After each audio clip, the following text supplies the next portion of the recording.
and there a star sparkling on the very tip of one.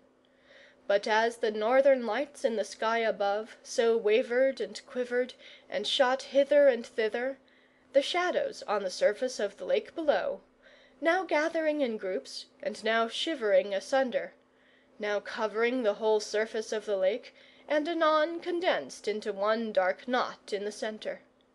Every here and there on the white mountains might be seen 2 or 3 shooting away towards the tops, to vanish beyond them, so that their number was gradually, though not visibly, diminishing. "Please, your Majesty," said the Shadows, "this is our church, the Church of the Shadows." And so saying, the king's bodyguard set down the litter upon a rock, and plunged into the multitudes below. They soon returned, however, and bore the king down into the middle of the lake.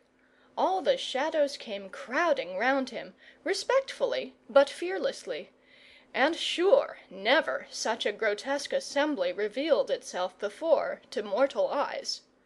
The king had seen all kinds of gnomes, goblins, and kobolds at his coronation, but they were quite rectilinear figures compared with the insane lawlessness of form in which the Shadows rejoiced; and the wildest gambols of the former were orderly dances of ceremony beside the apparently aimless and wilful contortions of figure and metamorphoses of shape in which the latter indulged.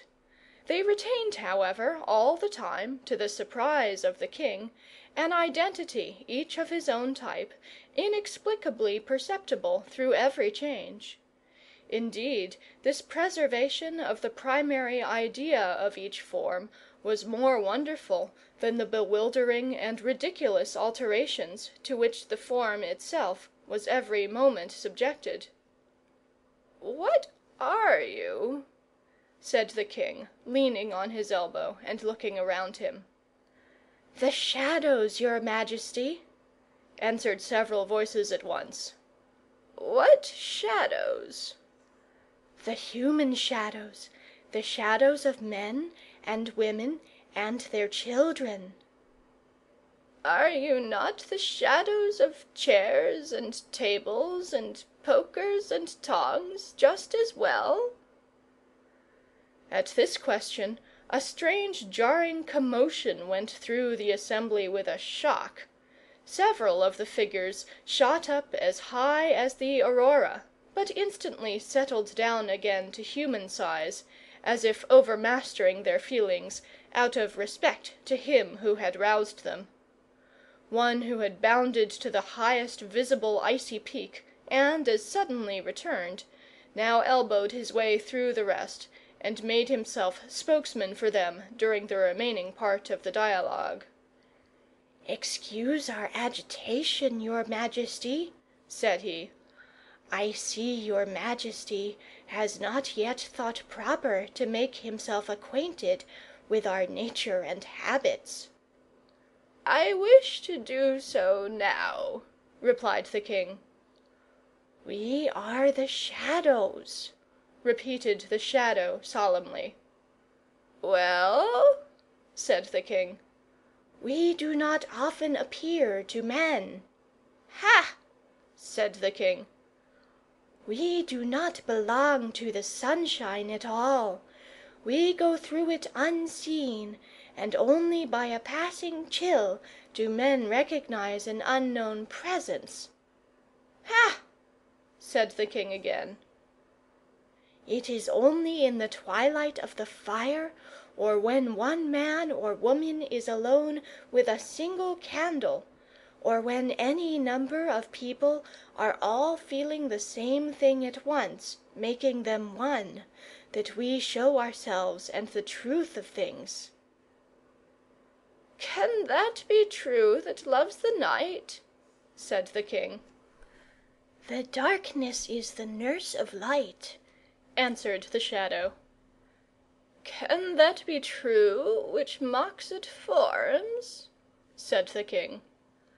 "Truth rides abroad in shapeless storms," answered the Shadow. "Ah, ah!" thought Ralph Rinkelmann. It rhymes.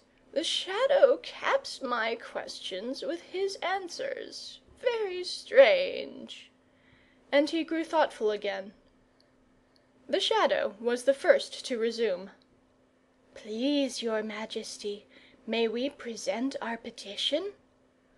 By all means, replied the king. I am not well enough to receive it in proper state. Never mind, your Majesty. We do not care for much ceremony, and indeed none of us are quite well at present. The subject of our petition weighs upon us. Go on, said the king. Sire, began the Shadow, our very existence is in danger. The various sorts of artificial light, both in houses and in men, women, and children, threaten to end our being. The use and disposition of gas-lights, especially high in the centres, blind the eyes by which alone we can be perceived. We are all but banished from towns. We are driven into villages and lonely houses, chiefly old farmhouses, out of which even our friends the fairies are fast disappearing. We therefore petition our king, by the power of his art, to restore us to our rights in the house itself, and in the hearts of its inhabitants. But, said the king, you frighten the children. Very seldom, your Majesty, and then only for their good. We seldom seek to frighten anybody. We mostly want to make people silent and thoughtful, to awe them a little, your Majesty. You are much more likely to make them laugh, said the king. Are we? Said the Shadow. And, approaching the king one step, he stood quite still for a moment. The diamond of the king's sceptre shot out a vivid flame of violet light, and the king stared at the Shadow in silence, and his lip quivered. He never told what he saw then, but he would say, "Just fancy what it might be if some flitting thoughts were to persist in staying to be looked at." It is only, resumed the Shadow, when our thoughts are not fixed upon any particular object, that our bodies are subject to all the vagaries of elemental influences.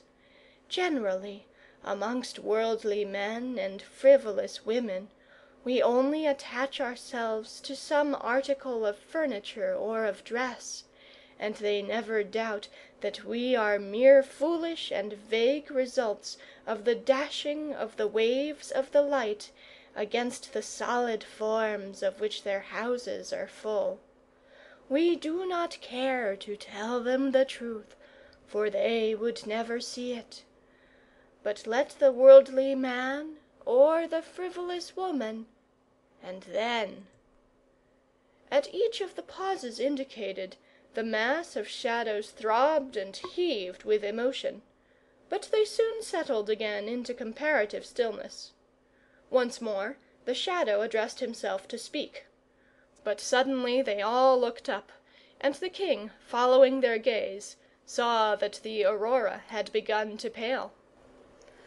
"The moon is rising," said the Shadow. "As soon as she looks over the mountains into the valley, we must be gone, for we have plenty to do by the moon. We are powerful in her light. But if your Majesty will come here tomorrow night, your Majesty may learn a great deal more about us, and judge for himself whether it be fit to accord our petition.